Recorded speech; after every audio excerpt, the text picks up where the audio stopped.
Hello my dear students, how are you? I hope you all are doing very well. Okay, with friction. Okay, तो हम लोग क्या कर चुके हैं बच्चे लोग हम लोग कर चुके हैं अब तक थ्योरेटिकल पोर्शन, कुछ प्रॉब्लम, एक लेक्चर पूरा प्रॉब्लम किया था, आज का लेक्चर लास्ट है। आई थिंक लास्ट हो जाना चाहिए, वो भी पूरा प्रॉब्लम से ही प्रॉब्लम होगा। तो मैं थोड़ा सा रिकैप करा दूँ आपको, मैंने क्या पढ़ाया था लास्ट लेक्चर में। मैंने यही बताया था आपको कि किसी भी इंक्लाइंड प्लेन के ऊपर कोई ब्लॉक रखा हुआ है, उस तो फ्रिक्शन अगर काम कर रहा है, मीन्स अगर कोई फ्रिक्शन काम कर रहा है तो एक्सीलरेशन की वैल्यू मैंने डिराइव किया था। आज मैं सीधी रिजल्ट यहाँ पर लिख दे रहा हूँ बच्चा लोग, ठीक है। तो क्या हुआ हमारा जी sign theta minus mu G cos theta. इसका मतलब ये है कि ये एक्सीलरेशन मास के ऊपर डिपेंड नहीं कर रहा है, मास इंडिपेंडेंट है और डिपेंड ऑन म्यू के ऊपर डिपेंड कर रहा है। ओके, तो हम इसी में कुछ एग्जाम्पल और देख लें कैसे क्या कर सकते हैं। देखो हमारे पास एक एग्जाम्पल है इस तरह का, ये देखो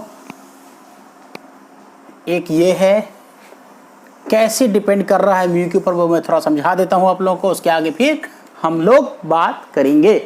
ठीक, देखो मैंने बोला कि अगर मान लो इस पर अगर एक मास, दोनों पे सेम m और m मास का ब्लॉक है, तो mg कहाँ काम करेगा, नीचे ये थीटा है, यहाँ भी थीटा है, यहाँ फ्रिक्शन काम करना चाहिए, यहाँ फ्रिक्शन काम करना चाहिए, आपको पता ही है।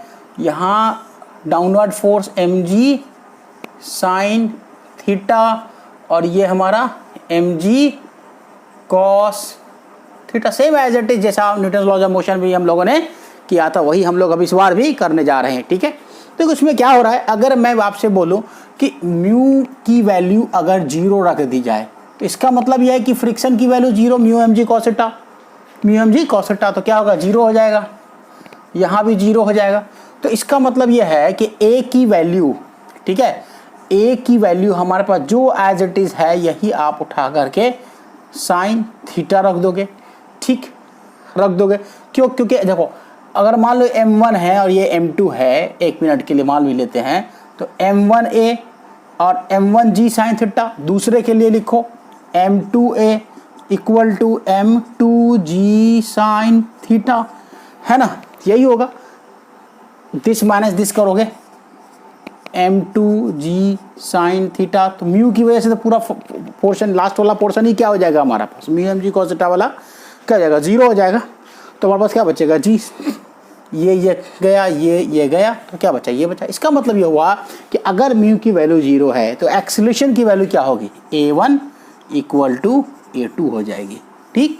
इसका मतलब यह है कि t1 equal to t2, means अगर कोई बॉडी को यहाँ से यहाँ पहुँचाने में आपको सेम टाइम लगेगा। ओके, चलो जी, क्लियर है, बहुत अच्छे से क्लियर होना चाहिए, बहुत अच्छा समझाया मैंने, ये आपको बता दिया था पहले ही, आपको पता है इसके बारे में, इस कहानी के बारे में लास्ट लेक्चर में मैंने कर दिया था, ठीक।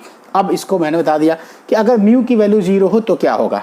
अब मैं एक काम करता हूँ, म्यू1 इक्वल टू म्यू2 रख देता हूँ, तो क्या कंडीशन होगा। अगर म्यू1 इक्वल टू म्यू2 रखूँगा तो ये रिजल्ट तो नहीं आएगा, ठीक। अब क्या रिजल्ट आएगा भाई, यहाँ हमारे पास ये 0 नहीं आएगा, फ्रिक्शन की कुछ वैल्यू होगी।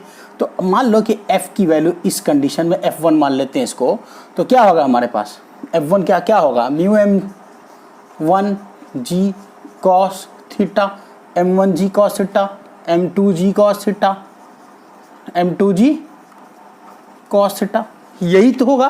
तो mg sin theta minus this, इसका मतलब ये आएगा। तो एक्सीलरेशन की वैल्यू a1 क्या आएगी आपके पास, ये आएगी g sine theta minus mu one g cos theta. Similarly a2 की वैल्यू क्या आएगी, g sine theta minus mu two g cos theta. अब देखो क्या हो रहा है यहाँ पे, मैंने बोला म्यू1 एंड म्यू2, अगर म्यू1 और म्यू2 सेम है और ये सारी कंडीशन पहले से सेम है, m1 m2 बराबर है, m1 m2 तो डिपेंड ही नहीं कर रहा है तो उस पर तो बात ही नहीं करेंगे, थीटा दोनों में बराबर है, तो हमारे पास क्या होगा, सेम होगा, मीन्स कि अब भी t1 इक्वल टू t2 ही होगा, ठीक। क्लियर है, बहुत अच्छे से क्लियर होना चाहिए। अब एक प्रॉब्लम और देख लेते हैं इसी में। अगर मैं बोल दूं कि इसको पर जल्दी से रब ये कर लो, नोट कर लो, और नहीं समझ में आता तो कमेंट बॉक्स में मुझे कमेंट करो, मैं फिर से आपको बताऊंगा, ठीक। चलो जी, अब मैं कर रहा हूँ म्यू1 को बड़ा कर दे रहा हूँ, तो अब दोनों डिफरेंट हो गया भाई, μ1 μ2 बड़ा हो गया। अब ये रिजल्ट नहीं होगा, सेम एज इट इज, सारे कंडीशन सेम है, लेकिन क्या हो रहा है हमारे पास, ये F2 की वैल्यू क्या होगी, μ2 μ2, हाँ μ1 है, μ2 m2 g cos थीटा। ठीक, तो क्या हुआ यहाँ μ2 g cos theta, μ1 g cos theta. अब ये आपको एक चीज़ ध्यान देना होगा कि अगर μ1 बड़ा है, अगर μ1 बड़ा है तो a छोटा होगा। मैंने कल बता दिया लास्ट क्लास के अंदर में, क्या बताया था मैंने कि μ बड़ा होगा तो एक्सेलरेशन क्या होगा, छोटा होगा बच्चा, है ना। तो क्या होगा, तो acceleration a1 is less than a2 होगा कि नहीं होगा। ठीक, मतलब a2 बड़ा होगा, a2 बड़ा होगा, इसका मतलब t2 छोटा होगा t1 से। आ गया, समझा कि नहीं समझा, क्या समझा इसका मतलब कि a2 बड़ा हो रहा है। देखो a1 है, μ1 बहुत बड़ा हो जाने से a1 छोटा हो जाएगा, तो a1 हमारा छोटा हो गया किससे, a2 से, क्योंकि μ2 छोटा है तो μ2 a2 छोटा, a2 बड़ा हो जाएगा। अब क्यों, क्योंकि ये वाला पोर्शन तो वही का वही है, सिर्फ इस पोर्शन पर डिपेंड कर रहा है। यहाँ पे जब इस पोर्शन का वैल्यू ज़्यादा होगा या कम, बहुत ज़्यादा वैल्यू होगी तो बहुत ज़्यादा माइनस हो जाएगा, बहुत कम वैल्यू की तो कम माइनस होगा, तो कौन सा बड़ा हो जाएगा, a2 बड़ा हो जाएगा, तो a2 बड़ा कर दिया। अगर a2 बड़ा है इसका मतलब है कि ये तेज़ी से एक्सेलरेट करके आ रहा है, तो तेज़ी से एक्सेलरेट का मतलब टाइम कम लगेगा, तो t2 छोटा हो जाएगा। क्लियर, यही चीज़ आपको समझना था। ठीक, इसमें एक कंडीशन और मैं समझा देता हूँ, आपको समझना चाहिए उसको। चलो इस एग्जाम्पल में क्या है, जो पहले किया है वही चीज़ है, मैंने सिर्फ क्या किया है, 2 ब्लॉक सिस्टम को एक साथ ले लिया है। क्या करेंगे भाई, अब देखो अगर मैं 2 ब्लॉक सिस्टम है, दोनों एक साथ चल रहा है, μ1 बड़ा है μ2 छोटा है, तो इसमें क्या कंडीशन सेट हो जाएगी। इसमें अगर कोई आपसे पूछ दे कि इसमें नॉर्मल की वैल्यू क्या होगी, या नॉर्मल होगा कि नहीं होगा, या नॉर्मल 0 होगा, वो आपको देख लेना है। कैसे होगा भाई, पहले तो ये देखना होगा कि एक्सेलरेशन किसका कौन कितना है। तो आपके पास क्या है भाई, m1 का एक्सेलरेशन निकालने के लिए क्या है, a = g sin theta minus μ1 g cos theta. तो a1 a2 g sin theta minus μ2 g cos theta. अब क्या हो गया भाई, क्या होगा इसमें, a1 छोटा होगा a2 से, मतलब a1 छोटा होगा किससे, a2 से। a1 किससे छोटा होगा, a2 से। तो जब a1 छोटा होगा तो ये इसका एक्सेलरेशन कम होगा, इसका एक्सेलरेशन ज़्यादा होगा। तो इसका एक्सेलरेशन कितना भी ज़्यादा हो जाए उससे क्या फ़र्क पड़ने वाला है, जब तक कि इसका एक्सेलरेशन इसके आगे नहीं होगा। ठीक, तो इसका मतलब ये हो गया कि ये बोथ a1 m1 और m2 है, m1 और m2 है, वो बोथ साथ साथ चलेंगे, साथ साथ चलेंगे, है कि नहीं। ठीक है, तुम लोग लिखना अपन लैंग्वेज में, ठीक है, वो मूव विथ टुगेदर। ठीक है, both block will slide together, means इसका मतलब है कि n जो है नॉट इक्वल टू 0। अब क्या वैल्यू होगी वो बात की बात है कि इस पर n क्या लग रहा है, इसके अंदर n क्या लग रहा है, वो न्यूटन लॉज ऑफ मोशन के फार्मूला से आप इसको सॉल्व कर सकते हो। ठीक है, तो क्या करा मैंने कि m1 m2 साथ साथ चलेंगे, m1 m2 क्यों, क्योंकि आगे वाले का जो एक्सेलरेशन है वो कम है पीछे वाले से, तो आप ऑटोमेटिकली दोनों को साथ चलना पड़ेगा। ठीक, अब इस कंडीशन में क्या होगा, इस कंडीशन में क्या होगा कि दोनों अलग अलग हो जाएंगे। क्यों, क्योंकि a1 जो है ना वो बड़ा हो जाएगा a2 से, तो मीन्स कि भाग जाएगा आगे भाग जाएगा, और a2 छोटा हो जाएगा, इसका दोनों अलग अलग हो जाएगा। इसका मतलब यह है कि n = 0 होगा, मतलब नॉर्मल रिएक्शन इसके अंदर क्या हो जाएगा, आपका 0 हो जाएगा। ठीक है, समझ में आ गया, कुछ था ही नहीं इसमें। इसी कंडीशन को कभी कभी क्या करते हैं लोग, क्वेश्चन में दे देंगे आपको, टेंशन वाले कंडीशन में दे देंगे, टेंशन दे देंगे, 2 दे देंगे ऐसे, टी टेंशन होगा कि नहीं होगा। अरे भाई सिंपली है ना, टेंशन होगा कि नहीं होगा, अगर इसकी वैल्यू ज़्यादा होगी तो इसको कम होगी तो खींचेगा तो टेंशन होगा, और अगर कम ज़्यादा वैल्यू होगी और तो ढीला हो जाएगा तो उसमें टेंशन नहीं होगा। ऐसे ही आपको निकालना है। ठीक है, चलो जी, तो अब छोटी सी किताब है उससे मैंने लिया था, ये अच्छा प्रॉब्लम है इसलिए मैंने इसको ले लिया आप लोगों के लिए। देखो यहाँ क्या कह रहा है, क्वेश्चन कह रहा है कि find the acceleration of block of 6 kg। इस ब्लॉक का एक्सेलरेशन निकालना है। कौन से ब्लॉक का, इस वाले ब्लॉक का। इस वाले ब्लॉक का एक्सेलरेशन कैसे निकालोगे आप लोग, चलो जी देखें कैसे निकालते हैं हम लोग, बहुत आसान। हमारे पास क्या दिया हुआ भाई, म्यू दिया हुआ है, मीन्स कि एक F तो यहां लग रहा होगा, एक फ्रिक्शन यहां लग रहा होगा, ठीक है, दो फ्रिक्शन लग रहा होगा, दोनों फ्रिक्शन की वैल्यू को आपको निकालना है। कैसे निकालेंगे, कैसे निकालेंगे, कैसे निकालेंगे? सिंपल यार, F1 मैक्स F2 मैक्स निकाल लेना है। और क्या करना है, फैन चला दो यार, रुक जाओ 1 मिनट।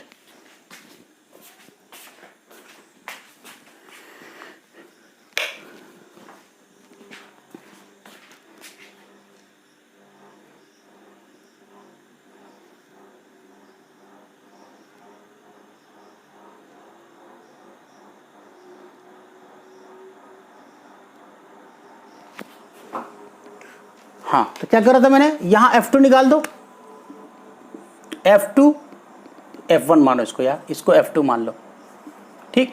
तो F1 मैक्स निकालोगे क्या होगा, बहुत सिंपल प्रॉब्लम है यार ये। F1 मैक्स सिर्फ रस्सी वस्सी दिया हुआ है, इसमें एक छोटा सा ट्रिक है, एक हल्का सा, इसलिए मैंने इस प्रॉब्लम को लिया है। क्या क्यों लिया है, क्योंकि इसमें कंस्ट्रेंट का यूज किया है इसने थोड़ा सा। तो क्या है, F1 मैक्स हमारे पास क्या है भाई, 0.2 इंटू 2 इंटू 10 गया, सॉरी ये कटेगा ना, तो 4 न्यूटन। कितना बचा, 4 न्यूटन। F2 मैक्स मतलब F2 मैक्स मतलब क्या निकाल रहे, F2 max F1 max maximum frictional force में निकाल रहा हूं। FS मैक्स जो था ये कितना है, 0.2 इंटू 6 इंटू 10, ये गया 10 12 न्यूटन। देखो क्या आ गया भाई, इसकी वैल्यू आ गई कितनी, इसकी वैल्यू आ गई 4, इसकी वैल्यू आ गई 12। अब क्या कर, अब इसमें ट्रिक क्या है, सिंपल सा ट्रिक है बच्चा, कि अगर आप इसको इधर पुश करोगे, पुल करोगे तो ए एक्सेलरेशन, मान लो कि इसको अब कंस्टेंट ले लो, ए एक्सेलरेशन अगर है तो यहां भी ए एक्सेलरेशन होगा, ठीक। तो अगर यहां क्या हो जाएगा, यहां भी ए और यहां भी ए, मतलब टोटल 2a होना चाहिए। कंस्टेंट में क्या पढ़ा था मैंने, कंस्टेंट में यहां पढ़ा था कि अगर ये ए आएगा तो ये भी ए आएगा, तब ये आएगा तो ये भी ए आएगा, ये भी ए आएगा, आएगा ना। तो यहां तो भैया फिक्स्ड है, तो टोटल जो 2a आना है वो कहां से आएगा, यहां से आएगा, है ना। तो पहले एक तो टी, सॉरी ये टी उल्टा मैं लिख देता हूं ना हमेशा, टी, ठीक है। तो यहां टी चलो मान लेते हैं, तो ये क्या हो गया t/2, ये भी क्या होगा t/2, ठीक।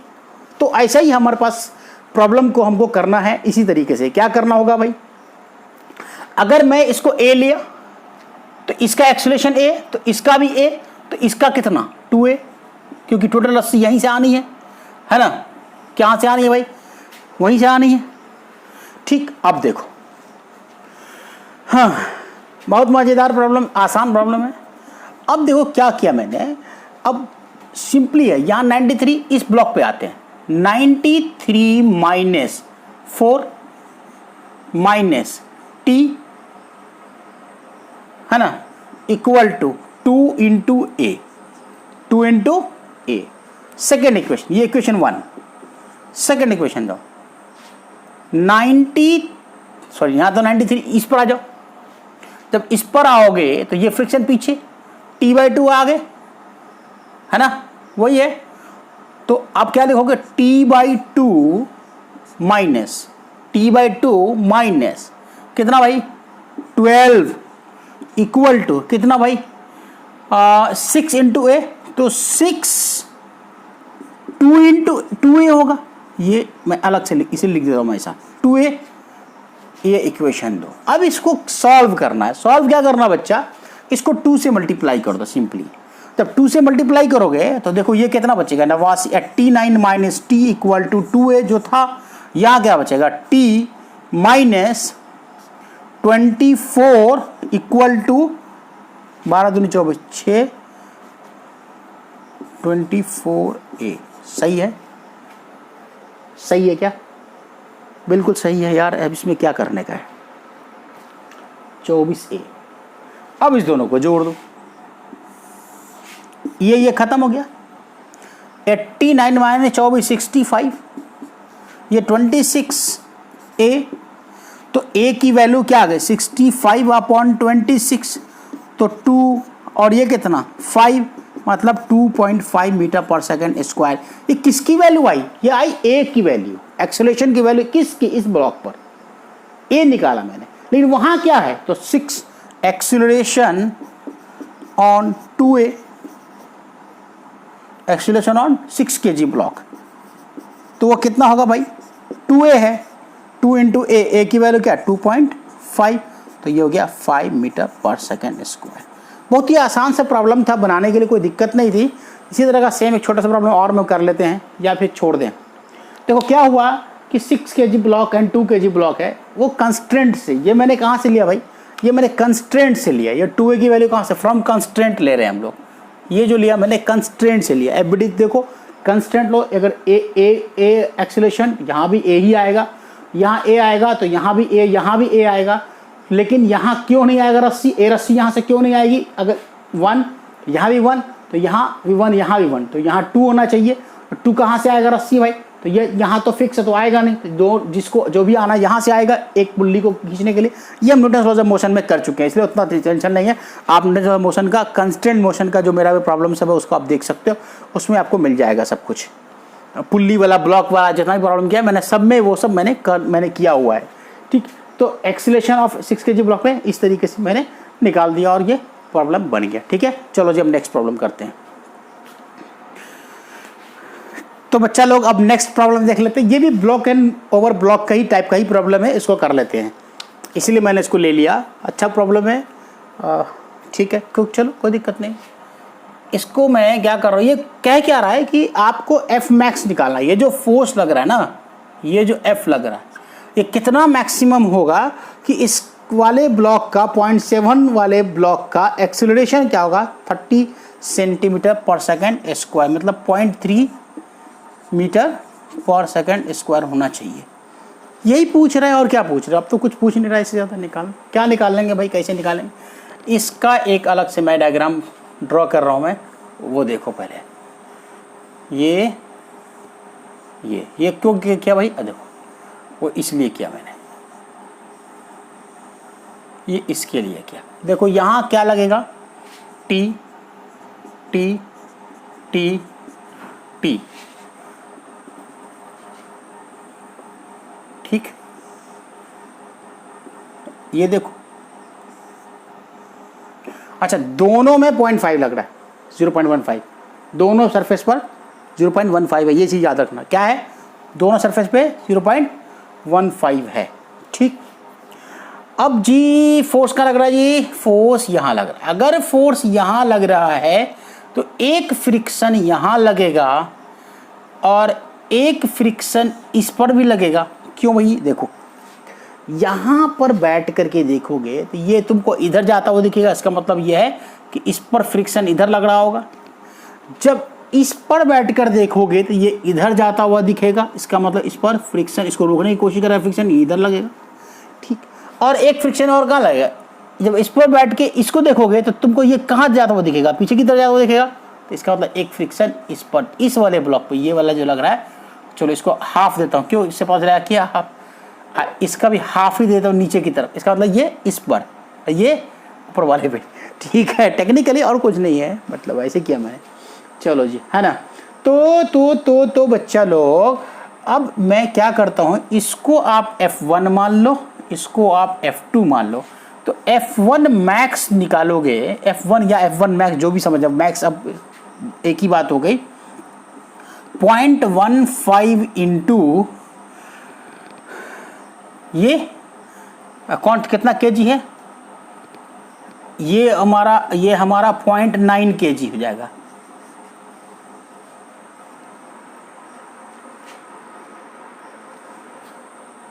समझा कि नहीं? क्यों, n बराबर mg ना, F1 के लिए निकाले तो 0.7 है 0.2, तो 9 इंटू जी मतलब 10, ठीक। तो ये 9 हो जाएगा, तो ये हो जाएगा 1.35 न्यूटन।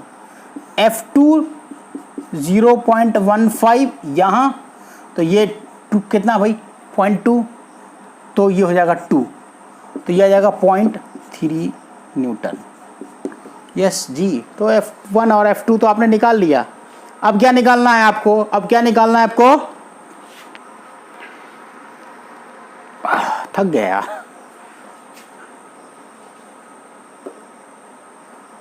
अब इसका इक्वेशन लिख डालो। क्या करोगे, इक्वेशन लिख डालो। इक्वेशन कैसे लिखोगे भाई,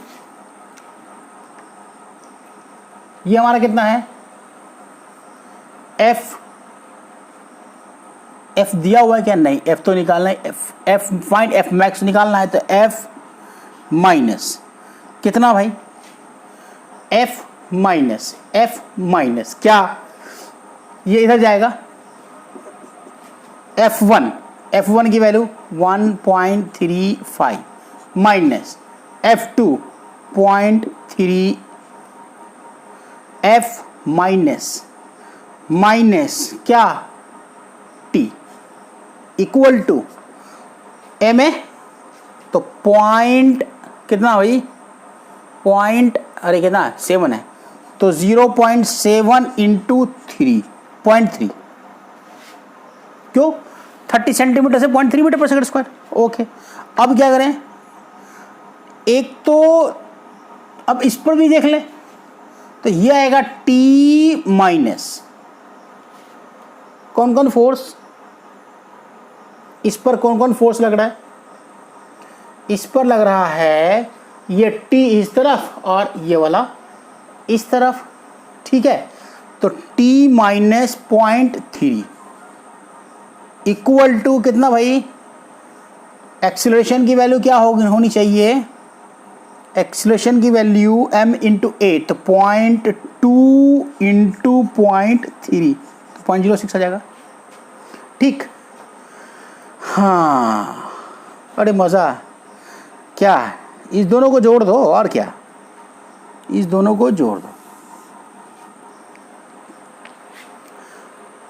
ये T से T कट गया, तो F माइनस 1.95 जोड़ो ना, 0.6 और 0.3 कितना आएगा, ये तो 65 हो जाएगा, 1.3 तो 65, और 65 में 0.3 जोड़ोगे तो 95, ठीक है। और ये हो जाएगा आपको 0.21 प्लस कितना 0.06, तो ये टोटल हो जाएगा 0.27, है ना। तो F की वैल्यू आएगी आपकी 1.95 प्लस 0.27, ये आएगा 2.2 न्यूटन आंसर। यही तो निकालने के लिए बोल रहा था बच्चे लोग, थोड़ा कन्फ्यूजन होता है बनाने टाइम में, कैलकुलेशन टाइम में, लेकिन आपको ये आसानी से बन जाएगा। ये आसान था, ब्लॉक ओवर ब्लॉक का ही प्रॉब्लम था सिर्फ, लेकिन ये उस कॉन्सेप्ट से नहीं बना जिस कॉन्सेप्ट से ब्लॉक ओवर ब्लॉक प्रॉब्लम आता है। ये सिंपल हाइड्रोजन मेथड मोशन का मैंने मेथड लगा दिया, क्योंकि पुल्ली था इसीलिए, और कोई दिक्कत नहीं है इसमें, ऐसे ही बनेगा। ये प्रॉब्लम सब इस तरह का प्रॉब्लम बनाएंगे बच्चा लोग, ठीक है। तो आज का क्लास इतना था। जो नेक्स्ट DPP है उसमें 5 प्रॉब्लम और करेंगे, उसमें हम लोग स्यूडो फोर्स विद फ्रिक्शन को इस्तेमाल करेंगे और उस सारे प्रॉब्लम को वहाँ पे सॉल्व कर देंगे। ओके, चलो भाई बच्चा, मैं बहुत मेहनत से कंटेंट बनाना पड़ता है, आप लोगों को लिख के सामने लेके आना पड़ता है, इसलिए मैं आप लोगों से अच्छा लगा हो तो इसको शेयर करो, लाइक करो और सब्सक्राइब करो। Okay, bye.